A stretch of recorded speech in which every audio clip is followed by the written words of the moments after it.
What is up, Recovered on Purpose family? I'm so happy you're here for this week's episode of Weekend Recap right here on the Recovered on Purpose show. Today, we're going to be talking about the big book of Alcoholics Anonymous. We're going to take a quick dive into somewhere where, if we're a real alcoholic or addict, does this mean that we're supposed to relate to this chapter? Love you guys so much. Keep living Recovered on Purpose. The black represents the darkness from which we came. The white represents the light in which we now live. And the red represents the passion it takes to live Recovered on Purpose.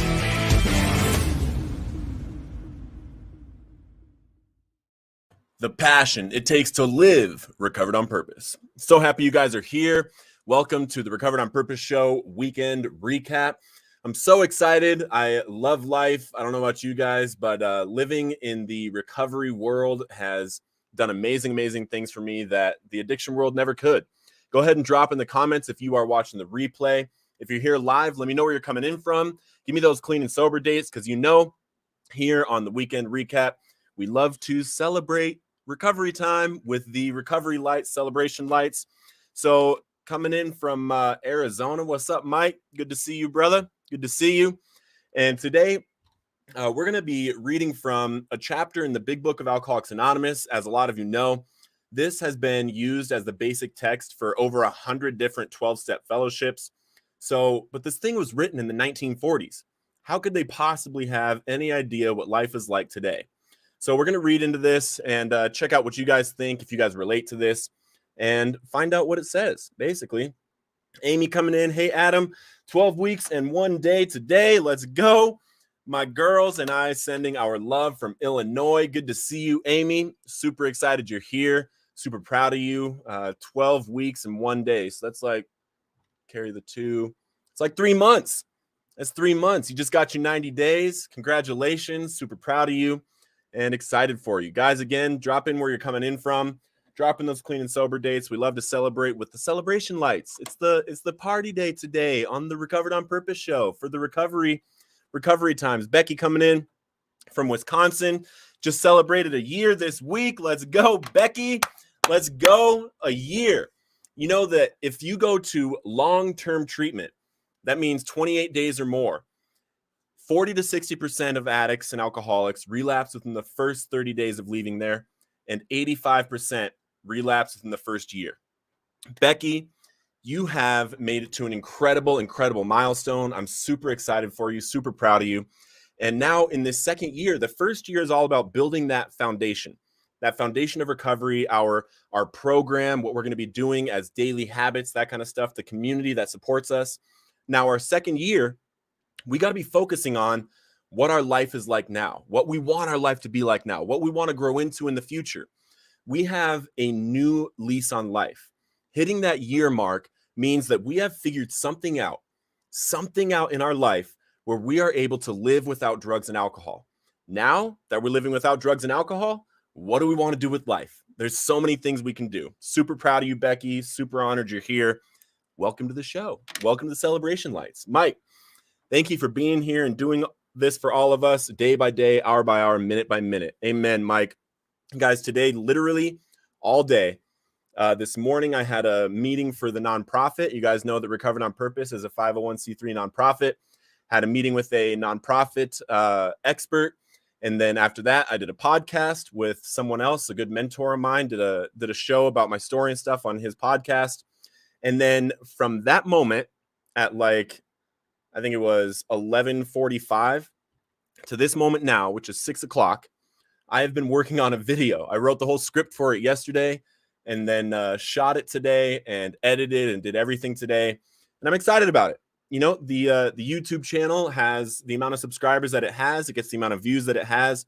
But my hope is that when I'm putting out these videos, that someone that watches it is going to be impacted by it.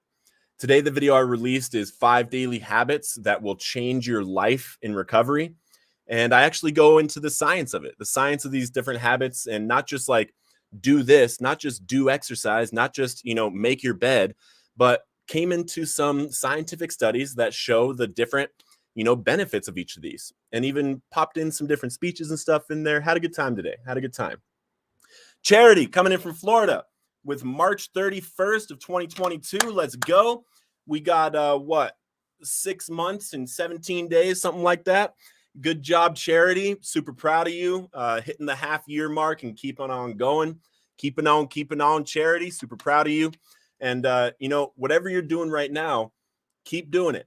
Keep doing that, those recovery foundational workings, those steps, those habits that you're doing right now. If it's going to meetings, if it's calling somebody every day, whatever it is that you've done to this point, keep doing while you're building that foundation of recovery to get to that year mark. And then on that second year, once you hit that year mark, start just like expanding. Start expanding your mind. Start expanding your dreams, because you can leave the drugs and alcohol in the past. Keep the foundation, work on the future. Super proud of you, Charity. Thank you for being here. We got Brian Brock coming in. What's up, Adam? Been clean since March 12th. Today we share 215 days. Shout out from Southern Ohio. Good to see you, Brian Brock. Good to see you, brother, with the 215 days. It's a big deal, brother. It's a big deal. I remember when I couldn't even get one day together. Anybody else out there remember when you couldn't get one day together? And now we're sitting on 215 days. I don't even know how many days I've got, but November 6th is 5 years. So I've got 17, carry the 23 days, and I've got 5 years of recovery. And I never thought I would be here. And I'm sure, Brian, you never thought that you'd be at 215 days. And that's why we do what we do. That's why I'm here doing the show. That's why we stay in this community. That's why we keep talking. That's why we keep serving. We keep sharing our stories, so that the people that are out there suffering like we used to know that this life exists, know that recovery is possible, and know that it's not just about quitting drugs. We didn't just quit drugs, and that's not what life is about. We stopped using drugs, we put down the dope, we put down the alcohol, and then we started living a life that we can be proud of. We started living a life of service. We started living a life of helping other people. Brian, I'm super proud of you, brother. Whatever you're doing, keep doing it, man. Keep doing it. Super proud of you. Michelle, I surrendered and kept my faith and have 6 months today. Let's go. 6 months. We got a recovery milestone with Michelle. 6 months. Super proud of you. That's amazing. I hope you're picking up your chips. Hope you're picking up your tags, whatever you pick up down there. We're picking up what is it? We're picking up colorful tags instead of toe tags now. We're picking up hugs and toe and tags instead of drugs and toe tags. Let's go, Michelle. Super proud of you. Let's go. Vamonos. Amen. Amen. What's the YouTube channel? It is Recovered on Purpose. Everything I do, you can just search Recovered on Purpose, and I'm there. Amen. What channel? Recovered on Purpose. Yes, Michelle. And guys, you can also, on the Facebook page, I just posted a link to the video that I did. Make sure you still chill around here after the video, after this live video. You can go over and check it out, because I love you guys being here. We're about to dive into the big book and see if you guys relate to this thing. I don't know about you, but we're going to dive into it and see how it is that someone wrote something in 1940s that is still working for people today. We're going to check into it. What's up, Crystal? Good to see you. Brian, longest I've been clean in my entire adult life. Amen, Brian. Amen. And now stay that way. Stay that way.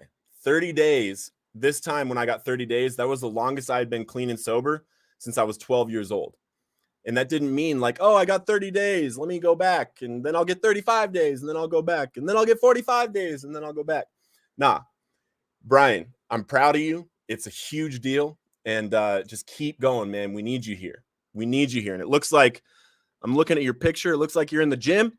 Hitting that gym, bro. Hitting that gym. Make that an addiction.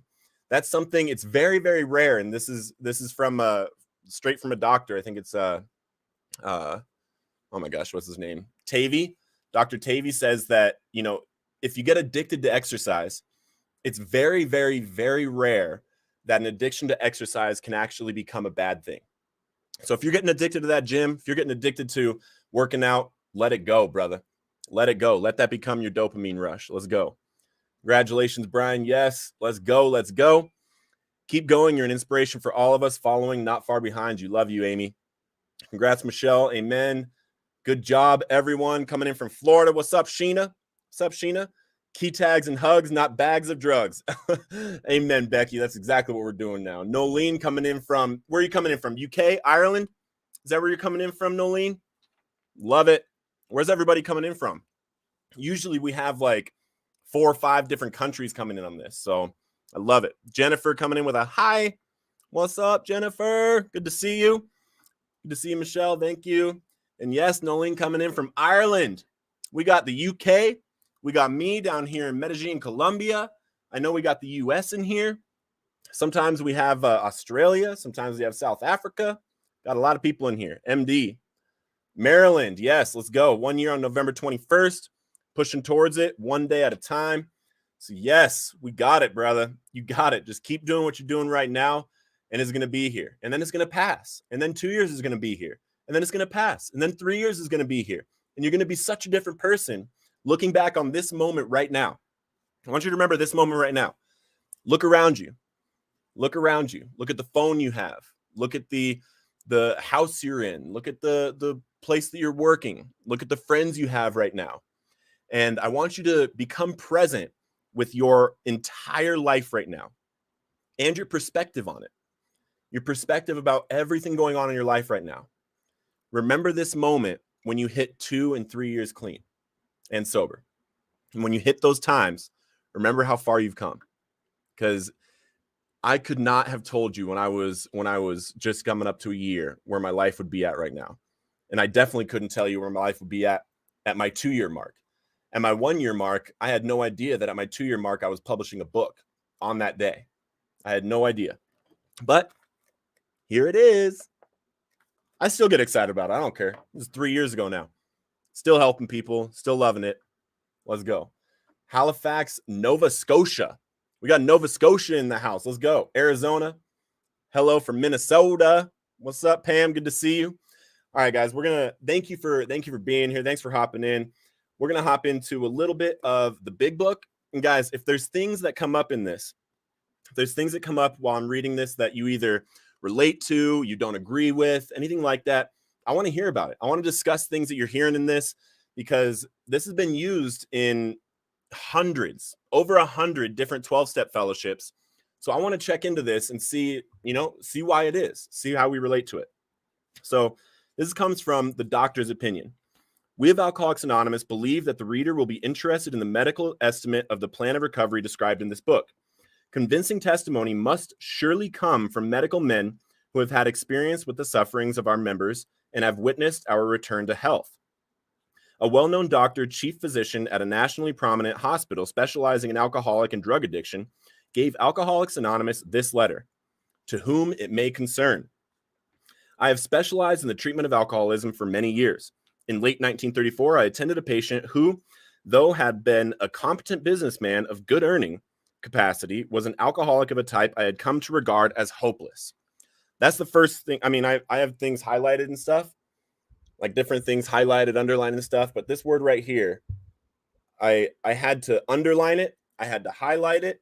I had to circle it because every time I read this thing before I got clean and sober, I related to hopeless. I related to that. I felt that. It was like, I can't get this thing. What hope is there for me? And can someone help this guy I know? His name is Lenny Reynolds. Get him to us. Get him to us. Share this link to him. Share my page with him. Have him message me. However we can help. In the course of his third treatment, he acquired certain ideas concerning a possible means of recovery. As part of his rehabilitation, he commenced to present his conceptions to other alcoholics, impressing upon them that they must do likewise with still others. And that's the whole point of recovery. The whole point of us finding recovery is that we share it with other people out there that are suffering. They knew that from the very, very beginning of recovery, of treatment. And it was all about, we need to find a path. And when we find that path, we need to share it with others. That's the whole point. And the whole point of Recovered on Purpose is not to 12-step everybody out there. I share my story and what worked for me because it worked for me. And if it'll work for you, I want to show you how I did it. But I'm not able to share, these other methods of recovery. I'm not able to share MAT. I'm not able to share how, just prayer and going to church worked for me. I'm not able to share that story, but there's people out there that can. So whatever story that you have, however you found recovery, your job now is to share it with people and find the people that pathway can help. That's what it's all about.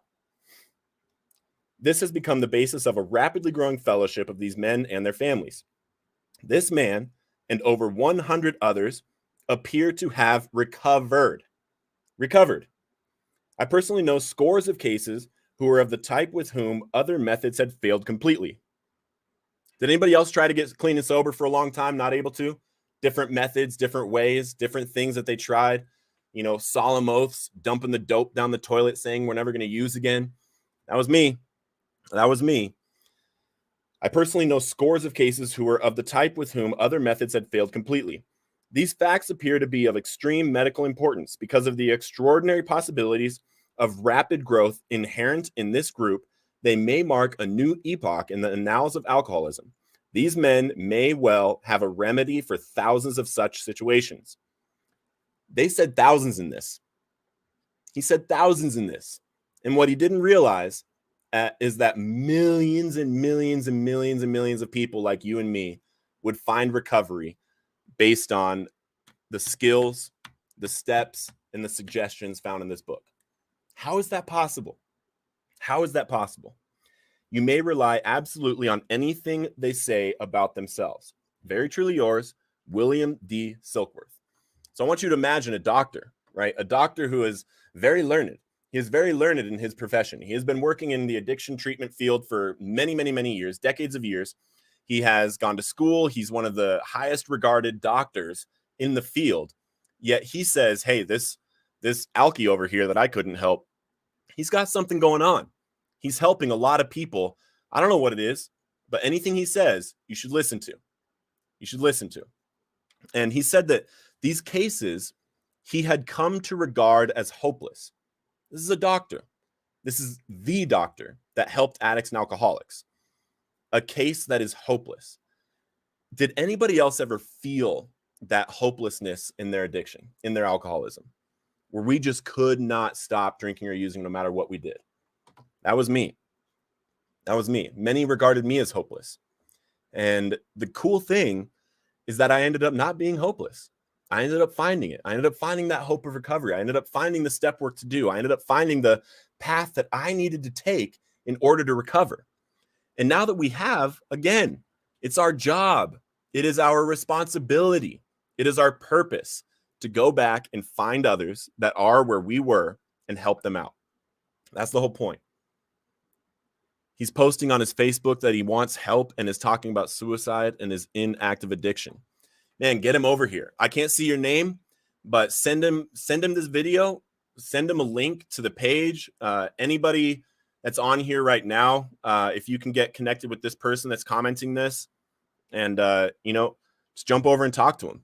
I know I've been in the place where I've talked about suicide. I've talked about wanting to, not be here anymore. And really just the thing is that it's not that we want to die. I mean, we do, but we would rather just get well. We just don't see an option to get well. We don't see the possibility. We feel hopeless. So our only solution to that is what we know, and that's wanting to kill ourselves. You get to give it away to keep it. Amen. Amen. 100%. I tell people at least 5 times a day that I'm 2 years clean. Amen, Jason. That's exactly what we're supposed to do. Amen. Guilty. Yes. Scars into stars. What's up? Good to see you. Yes, sir. Me too, for sure. 25 years in, a relapse until I completely surrendered. Amen. Amen. I'm going into a 65-day program to live life daily without marijuana. I'm really addicted. And guys, I've talked to many people in my recovery who they feel this stigma on marijuana addiction because there's this whole societal movement that marijuana isn't addictive and this and that. And guys, a drug is a drug is a drug when somebody gets addicted to it. And I know people that when they withdraw from weed, from marijuana, it's a real thing. It's a real thing going on. I never had to deal with it because when I stopped smoking weed, I had, moved on to meth or something or coke or whatever it was that I was doing at the time, opiates. But it's all, I mean, it's a drug. It's a drug and it's addictive. And people that are doing the California sober thing, I mean, if it works for you, great. But in my experience, it's dangerous. It's dangerous. If you are trying to come off of drugs and you're trying to come off of heroin or whatever, try the abstinence route first. Try it first, because it's so much more rewarding than continuing to smoke weed every day. It just is. You'll feel more empowered, and you won't have that lingering possibility that maybe weed is actually going to lead you back to your drug of choice. So just be careful with it. I've absolutely tried and failed many times. I've hit 2.5 years and went back. Today, I do literally everything different, and I'm trying things I never have. That's amazing, Becky. Super proud of you. That's what we're supposed to do. I try new things too. Just like the video I was telling you, the videos I've been making, and the video I spent like 6.5 hours on today. It's a new thing for me. Editing videos is a new thing. I always said I'm not really a techie guy. I don't like doing the production of it and everything. I just like standing in front of the camera and smiling. But I had to figure it out. Had to figure out, I've got these lights. I've got, that camera you can kind of see back here. And I even have a teleprompter. Had to figure all this stuff out on myself, and then put it together and then edit it. And I'm loving it. It's good to start. It's good to try new things. Good to find yourself in recovery, what you like, what you're passionate about, even some talents that you might have, some hidden talents that you might have. Keep doing it. Definitely felt hopeless. Yes. Many times. Yes. Send us his Facebook page link. Yes. To the person that has someone that is, reaching out for help. Put their Facebook link. You can do that by going to their profile, and then in the URL at the top, just click that, copy it, and then paste it in the comments here, and we'll send a bunch of love. Amen. AA for 15 good years, then back out for a few years, but this time around, church is keeping me clean and sober. Can't sit in meetings anymore, but I'm still living the program with Christ by my side. Amen, Nolene. I love it. I love it. And, the principles found in this book, and I'm going to say something. I'm not even going to prelude it. I'm just going to say it. Principles found in this book are biblical, period. And Bill, the reason why there's 12 steps, when they started doing this program, they started helping people. They started doing the amends, and they started doing the fifth step and all that stuff. There were no steps.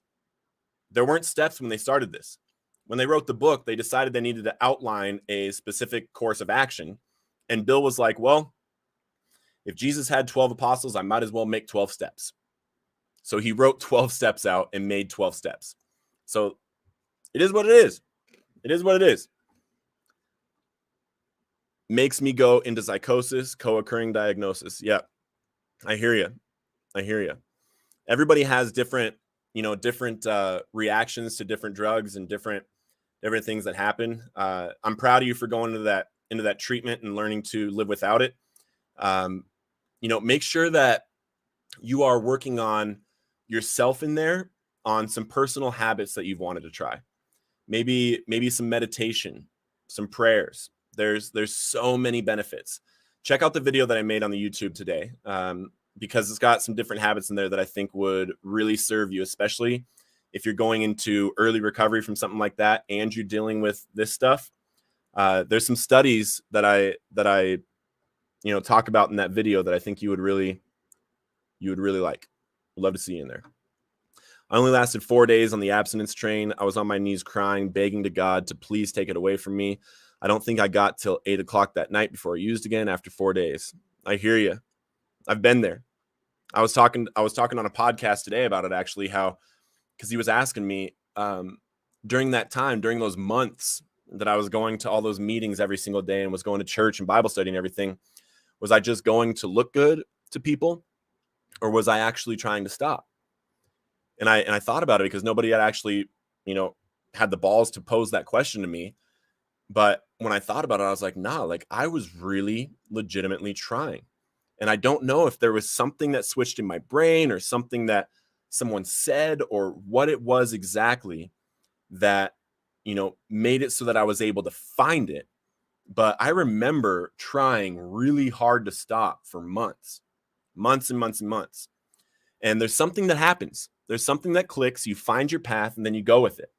So whatever you're dealing with right now, keep going, keep coming back, keep doing the work, keep coming here, keep going to your fellowships in your home city, keep reaching out to people, because recovery is possible, and there's a different path for everybody. Weed has led me back. Yep. Stopped smoking weed in the early 80s. For me, it was the gateway. The weed now is all laced with angel dust, makes people wacky. That's why they call it wacky weed. Forget about clean and sober 32 years. So many people that were picked up weed and then die. I hear you, Golden. I hear you, Debbie. On my knees crying in public restroom. Right now, we got you. We're here with you. We got you. We're here with you. You can, if you got your earphones in, you are welcome to stand up, posture back up. Thank God that you're here with us right now. And, you have another chance.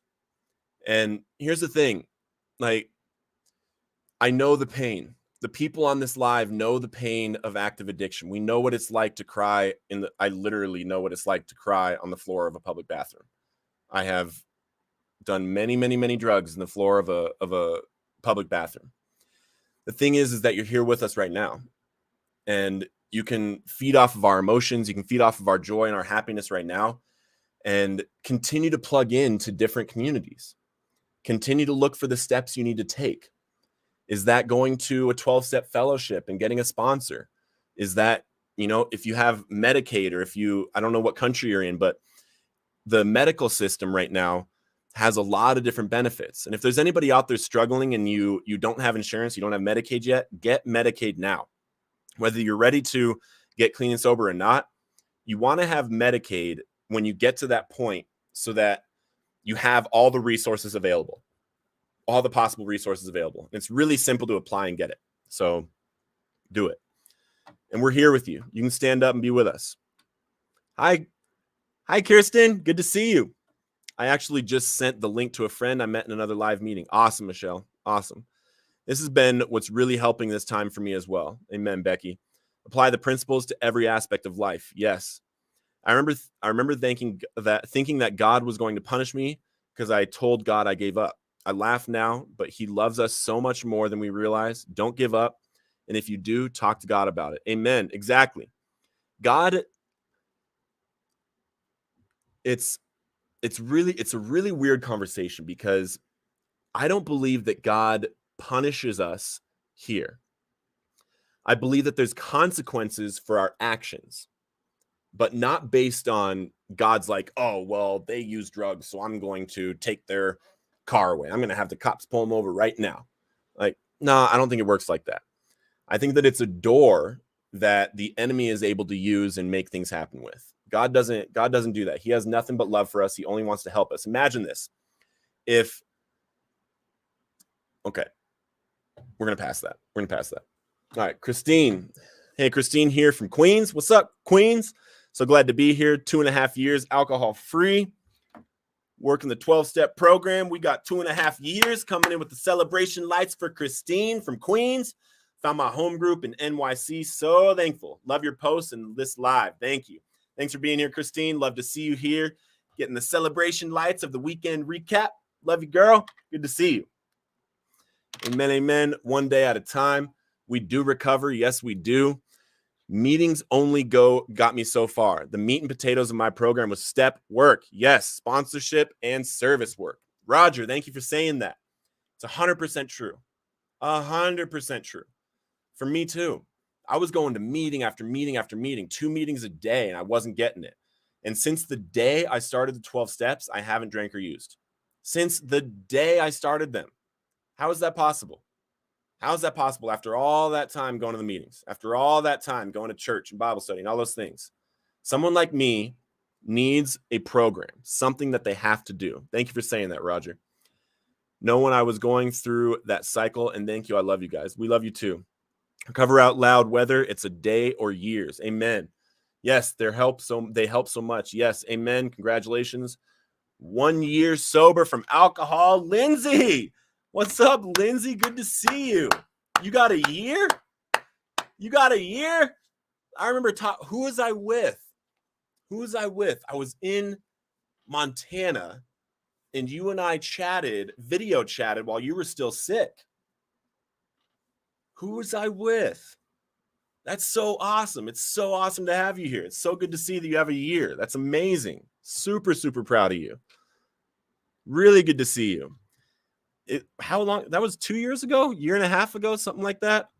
And Lindsay and I were talking when she was still struggling, doing video chats when she was not doing well on alcohol. So that's awesome.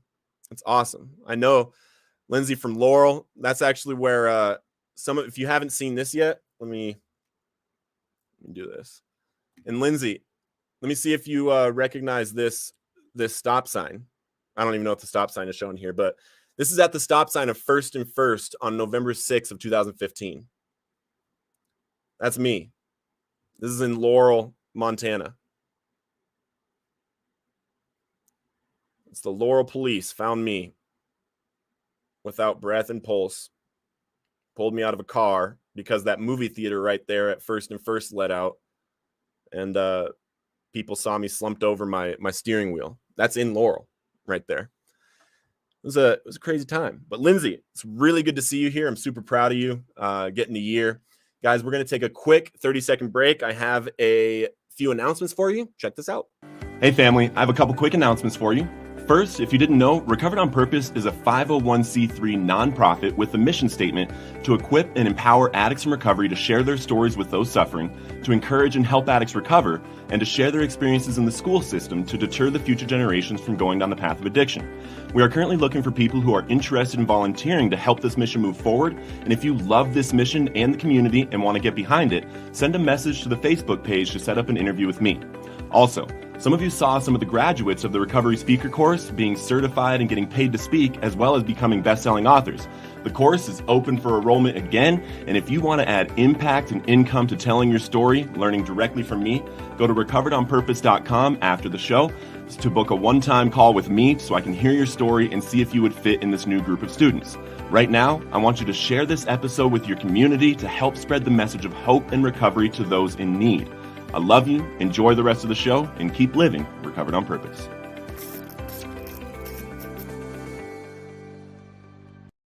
Amen. Amen. That's another little video I made for you guys. You can see the editing and stuff in it. That's something I've discovered recently. I like playing around with videos. I like making them and adding that music and everything. So it's fun. It's fun. And Crystal, the YouTube algorithm, and guys, if you want to help and support the YouTube channel, make sure you're checking out Recovered on Purpose on YouTube. And when you click on the videos, like the guided meditation, the positive affirmations for addicts in recovery, the 5 daily habits for addicts in recovery, and the relapse prevention video, make sure you watch them all the way through and comment on them, because that's actually what boosts them out to other people when it goes by watch time. So let's dive back into this. Super proud of you guys. Lindsay, it's really good to see you here. It's really exciting to see that you have a year. That's just stuff still works. Recovery still works. The physician who, at our request, gave us this letter has been kind enough to enlarge upon his views in another statement which follows. In this statement, he confirms what we who have suffered alcoholic torture must believe, that the body of the alcoholic is quite as abnormal as his mind. It did not satisfy us to be told that we could not control our drinking just because we were maladjusted in life, that we were in full flight from reality, or were outright mental defects. I'm those things too, though. I'm an outright mental defect. I don't know about you guys, but these things were true to some extent. In fact, to a considerable extent with some of us. And guys, I want you to imagine this. There's 100 guys in a fellowship right now as they're writing this book. And if you look into this from that perspective, Bill's actually talking smack in this thing about some of them. He's poking at people with this, like these things were true to some extent, in fact, to a considerable extent with some of us. So he's pointing at somebody saying this was a considerable extent. But we are sure that our bodies were sickened as well. In our belief, any picture of the alcoholic which leaves out this physical factor is incomplete. The doctor's theory that we have an allergy to alcohol interests us. As laymen, our opinion as to its soundness may, of course, mean little. But as ex-problem drinkers, recovered alcoholics, people who have recovered, we can say that his explanation makes good sense. It explains many things for which we cannot otherwise account.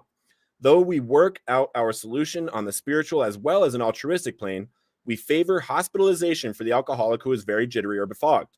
More often than not, it is imperative that a man's brain be cleared before he is approached, as he has then a better chance of understanding and accepting what we have to offer.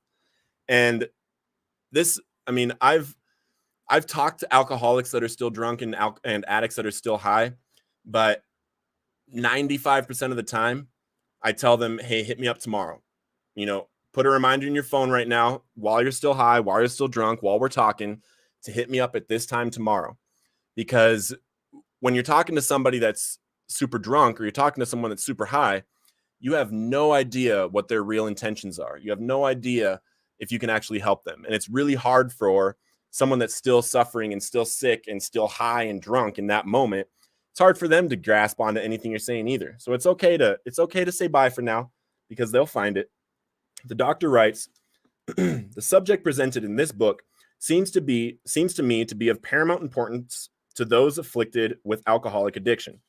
I say this after many years' experience as medical director of one of the oldest hospitals in the country treating alcoholic and drug addiction. So this guy is a pro. He is the doctor. There was, therefore, a sense of real satisfaction when I was asked to contribute a few words on a subject which is covered in such masterly detail in these pages. We doctors have realized for a long time that some form of moral psychology was of urgent importance to alcoholics, but its application presented difficulties beyond our conception. What with our ultra-modern standards in the 40s, what with our ultra-modern standards, our scientific approach to everything, we are perhaps not well equipped to apply the powers of good that lie outside our synthetic knowledge. This is a doctor, probably not a believer in God, saying that there are powers of good that lie outside their synthetic knowledge. Many years ago, one of the leading contributors to this book came under our care in this hospital, and while here, he acquired some ideas which he put into practical application at once. Has anybody else realized that if you are ready to get sober, if you have that window where you are willing to do it, you got to take the action. You got to take the action. You got to do the steps. You got to go to the treatment. You got to do whatever it is that step is right in front of you right away. Put into practical application at once. Later, he requested the privilege of being allowed to tell his story to other patients here, and with some misgiving, we consented. The cases we have followed through have been most interesting. In fact, many of them are amazing. The unselfishness of these men as we have come to know them, the entire absence of profit motive, and their community spirit is indeed inspiring to one who has labored long and wearily in this alcoholic field. They believe in themselves, and still more, in the power which pulls chronic alcoholics back from the gates of death. Amen. And that's what I think is beautiful about this community. There's someone in here was just saying that they're not doing AA anymore. There's someone in here, that does MAT. There's people in here that went to church and got sober, and there's people in here that are 12-steppers. And the beautiful thing is that we all come together on this common power that brings us together of hope and recovery. We all have that common hope of recovery that we are able to share with the world. We don't have to do this infighting about whose way of recovery is better. We don't have to do this infighting to say, you're wrong or you're wrong. How can you say that if someone has stopped using drugs and alcohol? Whatever their path is could work for someone else also. Because the whole goal is to help the addict or alcoholic that still suffers. Of course, an alcoholic ought to be freed from his physical craving for liquor, and this often requires a definite hospital procedure before psychological measures can be maximum benefit.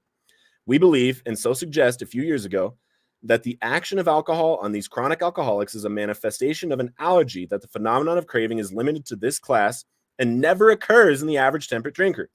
These allergic types can never safely use alcohol in any form at all, and once having formed the habit and found they cannot break it, once having lost their self-confidence, their reliance upon things human, their problems pile up on them and become astonishingly difficult to solve. So if you're an allergic type, if you're the type that when you smoke a little bit of crack, you sell your house a week later, I didn't actually do that, but I would. If I owned a house and I started smoking crack, I would probably sell the house for crack. If you're one of these allergic types, it says right here, these allergic types can never safely use alcohol in any form at all. And I have a note next to it that says, can you see this right here? It says drugs, ? So is it just alcohol, or are they meaning anything that's mind or mood altering? Anything that's going to get us high? Anything that could cause a phenomenon of craving? That's what I worry about with the marijuana maintenance and stuff like that. I am super happy and proud of anybody doing any recovery path, but I will never, I can't push marijuana maintenance or California sober to people that are suffering an addiction right now. I can't do it because I worry that thing would not be the actual solution for somebody like me. Someone like me, I couldn't smoke weed to get off of heroin because I would go back to heroin. Just is what it is. My mental deficiency makes me me. Amen, Nolene, me too. I'm recovering from alcohol and picking up 5-month chip tomorrow. Booyah! We got the celebration lights for Sheila. Tomorrow, after a 1.5 year relapse, it works if you work it. Keep coming back. I relapsed because I quit working my program, period. We're proud of you for being back. You're always welcome. We love you. We love you. Congratulations on the 5 months. And amen. Let's go. Let's go. Crystal saying congratulations. Thank you for saying that. Didn't know this. Love you, Erica. Good to see you. Thank you, Sheila. Congratulations. Yes, yes, yes. Hello, everyone. A little late, but luckily I made it. Still 3 years and 4 months and 5 days clean. Let's go. Today from Quincy, Washington, Paul. What's up, Paul? Congratulations on the long-term recovery. We got some hope in the building with Paul Martinez coming in. Let's go. 3 years, 4 months, and 5 days. I remember when I was at, 30 days, that just seemed like a light year away. Now I've got like 17, I've got 23 days till I hit 5 years. And, it's hard to remember how bad it was sometimes. It really is. It really is. Paul, do you remember really well how it was? You remember really well how it was? I have it written. Thank God I have it written so I can always remember and I never have to go back there. Proud of you, Paul. Thanks for being here, brother. Anything. No way. Agreed. I know for certain I cannot pick up anything. Exactly. Thank you. I read this chapter this afternoon. Thank you for all you do. March 2nd, 2015. What? We got 7.5 years in the house. Let's go, Don. Good to see you coming in from Boston with the celebration lights. We got the party up in here for the 7.5 years. Recovery time coming in strong. Good to see you, Don. Congratulations. Love it, love it, love it. All right. Pew, pew, pew. Frothy emotional appeal seldom suffices. The message which can interest and hold these alcoholic people must have depth and weight. Depth and weight. What's depth and weight? That's really carrying a message of where we come from, what happened, and what it's like now. The depth of the addiction and alcoholism that we suffered, the depth of the feelings, the depth of the actions that we took, the depth of the thoughts that we had, the darkness that we were living in. That's the depth. And the weight is the recovery, the process that we took, and then the life that we have now. Like, yeah, we really understand the depth that it has. Now check this out. Check this out that can get you out of there. And look at what life can be like here. It has to carry depth and weight. In nearly all cases, their ideals must be grounded in a power greater than themselves if they are to recreate their lives. If any feel that as psychiatrists directing a hospital for alcoholics, we appear somewhat sentimental, let them stand with us a while on the firing line. See the tragedy, see the despairing wives, little children. Let the solving of these problems become a part of their daily work and even of their sleeping moments. And the most cynical will not wonder that we have accepted and encouraged this movement.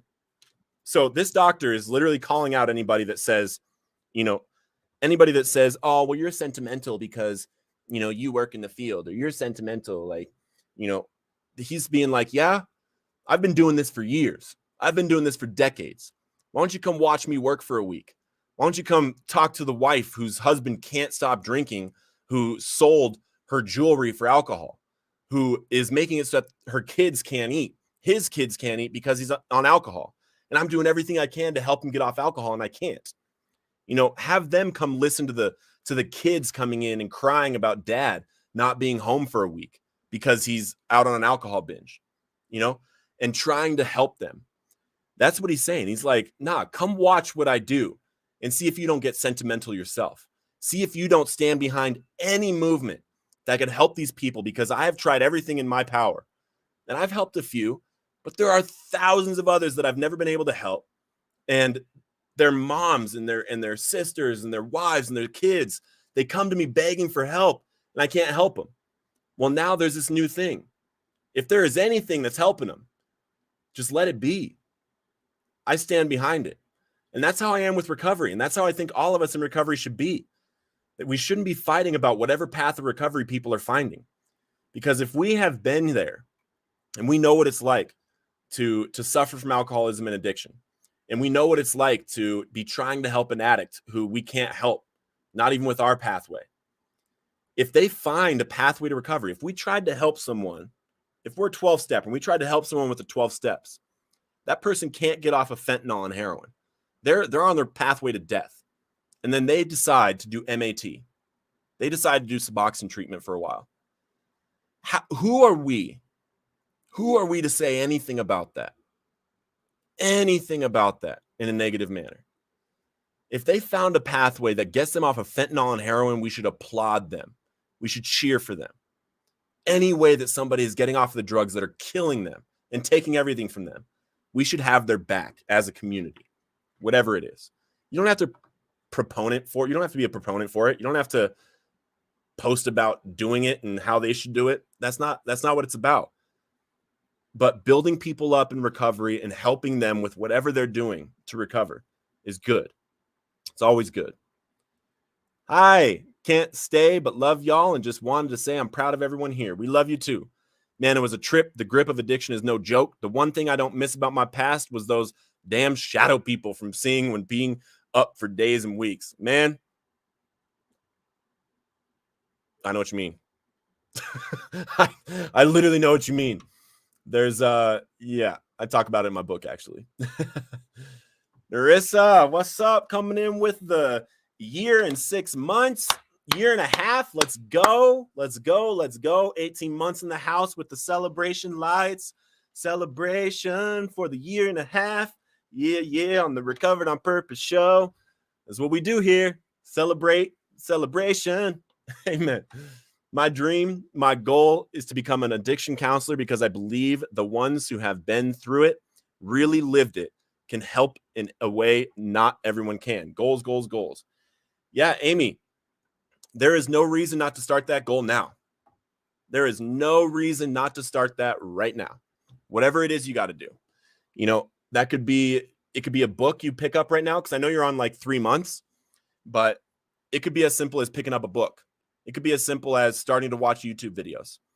Or if they will accept you into the schooling, into the certificate program, you could do that right now. There is no reason. This is God's will, 100%. If there is something that you can do to help others that you feel is your dream, your desire, start it now. There's no reason. If you wait 6 months to start, at that 6 month mark, you're going to be like, dang, I remember on the show 6 months ago when Adam was like, start now. I wish I would have started then. I would have been here now. You don't want to get to that point. There's no reason not to start now. Take that first step, girl. I'm super proud of you. Amen to that. You make me giggle. Love you, Nolene. LOL, the shadow people, for real. Yes. Amen. All right. We feel after many years of experience that we have found nothing which has contributed more to the rehabilitation of these men than the altruistic movement now growing up among them. That is some heavy stuff for a doctor to say.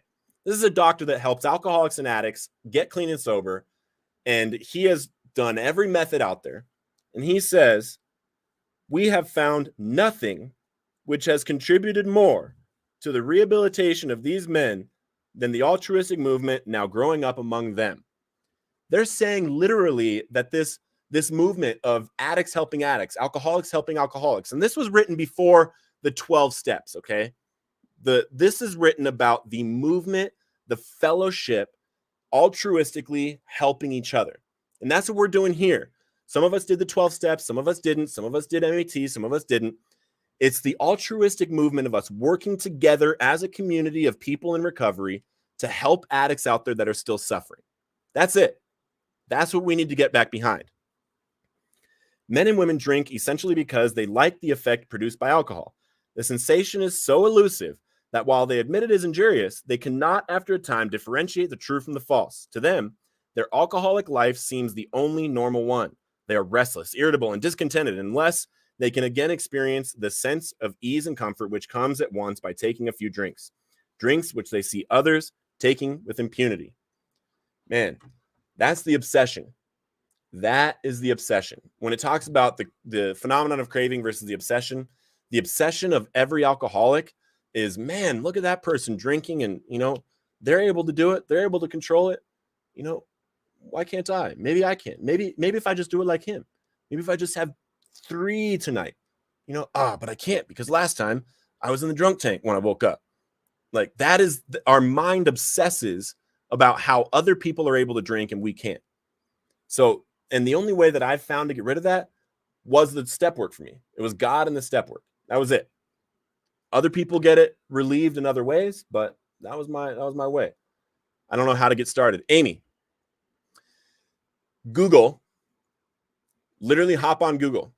Set yourself up with an hour of time where you have no interruptions. Put your phone on Do Not Disturb. Go on Google and Google, how do I become an addiction counselor? Read everything on the first page.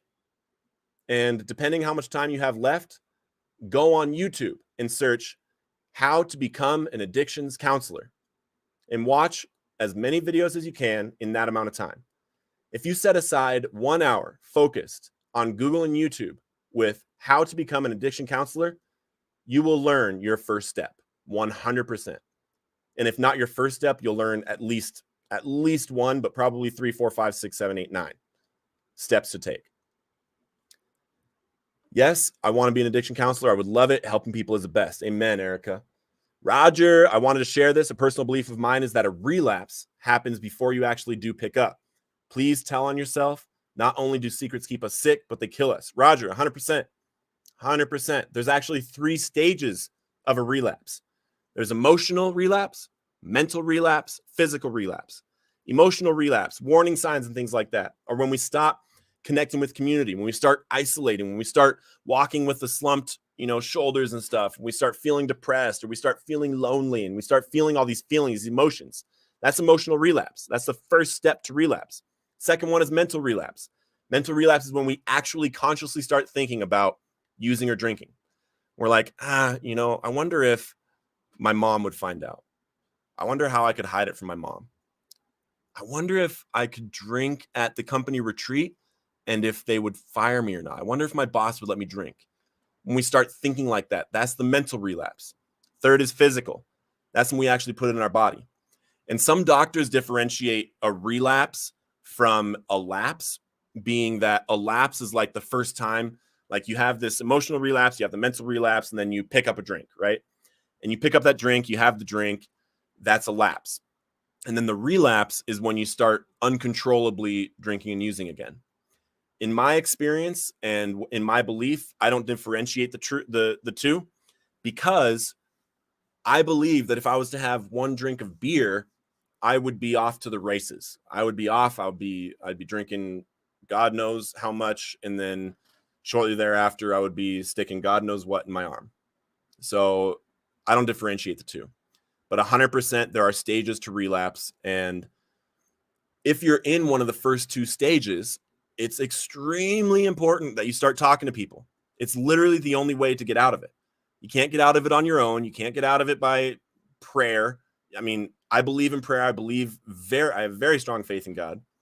But God actually created us to be in community. So if you're in one of those stages of relapse where you are emotionally not sober, depressed, anxious, isolating, staying away from community, you got to start plugging back into community and start telling on yourself, start talking to people. If you're in that mental state of relapse, drop everything you're doing, and you get connected. and be honest. Tell everybody in your life, your entire support system, what your thoughts are. It's super important, because if you're in the stage of mental relapse and you don't do something about it, you will actually relapse. You will hate it. I have not met one person that relapsed that was like, yeah, it was great. Not one. Not one. So you got to jump back in. Got to jump back in. We're going to look into classes, or maybe online classes. What are you reading from? I missed the beginning. This is the Big Book of Alcoholics Anonymous, and it is in the doctor's opinion. I'm on page XXVIII. Fellowship is vital. Addiction likes to isolate. Yes, amen to that. Thank you. Awesome. Thank you so much. On it. No plans, but laundry for the weekend. Amen, Amy. Throw some laundry in, and while it's in there, hop on Google and YouTube. And I think, Amy, what you'll find is that it's much simpler steps than you would think. All it really is just doing them. It's just doing them, getting the certification, getting the job, starting the work. And the beautiful thing about addictions counseling, if you have a foundational recovery program, is that it'll actually help you with your recovery also. It'll help you with your recovery also. I'm taking my son to a Halloween party tomorrow with all my friends in recovery. Super excited. Recovery is awesome. Amen, Erica. I love it. Love it. Thanks so much, Adam. I'm on it. The only plans I have this weekend while I'm off is laundry and now looking into addiction counseling. God bless you. God bless you, Amy. Proud of you. Totally agree. That first high after being clean for me was like a grenade going off. Yeah. Yeah. I don't know. I have not, I've never relapsed. A relapse is actually also, you have to have 30 days of continuous abstinence from drugs and alcohol in order for it to be a clinical relapse. And I've never relapsed since I was 12. I straight used or drank every day, basically. Never got 30 days strung together until this time sober. And then when I hit 30 days, I haven't used or drank since. But I've had imaginations of it and like what it would, not in a good way. Not in a good way. I can see myself, if I was to relapse, it would just be hell for me. Hell for me. So I don't even go there. That's awesome. Hope you guys have a great time. Yes, recovery is awesome and blessing to be in. Yes. Secrets keep us sick. Yes, they do. Yes, they do. Hey, Adam, going fishing tomorrow with family. I'm making amends with. Yes. I love it, Jessica. I love it. Amends are so vital. And they're so, once you get the process down of amends, you start to realize like they're actually fun. They're actually fun. When you get to that point where you are totally able to, be in that humble position of saying what you did wrong and allowing the other person to state things that you might have left out and really putting yourself in a place to learn and listen. I love amends. I love amends because it's such a good chance to grow. Jessica, proud of you. That's amazing. And good to see you. It's been a while. After they have succumbed to the desire again, as so many do, and the phenomenon of craving develops, they pass through the well-known stages of a spree, emerging remorseful with a firm resolution not to drink again. This is repeated over and over, and unless the person can experience an entire psychic change, there is very little hope of recovery. On the other hand, and strange as this may seem to those who do not understand, once a psychic change has occurred, the very same person who seemed doomed, who had so many problems he despaired of ever solving them, suddenly finds himself easily able to control his desire for alcohol. The only effort necessary being that required to follow a few simple rules. That's me. I was helpless. And now you can snort cocaine off of, the table next to me. I mean, not in my place, but I don't care. Doesn't affect me. Men have cried out to me in sincere and despairing appeal. Doctor, I cannot go on like this. I have everything to live for. I must stop, but I cannot. You must help me. Faced with this problem, if a doctor is honest with himself, he must sometimes feel his own inadequacy. Although he gives all that is in him, it often is not enough. One feels that something more than human power is needed to produce the essential psychic change. This is a doctor who is not a faithful person. He's just saying, from my experience and me being one of the most powerful minds in this field of addiction, alcohol treatment, it seems that there isn't a human power that is able to help these people, including myself. That's what he's saying. Though the aggregate of recoveries resulting from psychiatric effort is considerable, we physicians must admit we have made little impression upon the problem as a whole. Many types do not respond to the ordinary psychological approach. I do not hold with those who believe that alcoholism is entirely a problem of mental control. I have had many men who had, for example, worked a period of months on some problem or business deal, which was to be settled on a certain date favorably to them. They took a drink a day or so prior to the date, and then the phenomenon of craving at once became paramount to all other interests, so that the important appointment was not met. These men were not drinking to escape. They were drinking to overcome a craving beyond their mental control. I don't know about you guys, but I relate to this book a lot. Basically, everything that it says, I relate to. When I drink or I drug, I don't know how far I'm going to go. I don't know where my life is going to end up. I can't stop. There wasn't a human power that could help me, and I tried all the different means. And that's why us in this community, the recovery community, the people that have found recovery, we got to be out there, guys. We got to be out there and enjoy the process. We are living on borrowed time now as people in recovery. Me, I literally should be dead. I was found without breath or pulse. There was nothing going in me. And to be alive right now, the only way I could even see myself trying to earn being alive right now is helping addicts and alcoholics find recovery. I love you guys so much. Thank you for hanging out with me on this episode of Weekend Recap on the Recovered on Purpose show. Love you guys, and I will see you tomorrow morning for an awesome interview at 10 a.m. Central. Love you guys. Keep living Recovered on Purpose.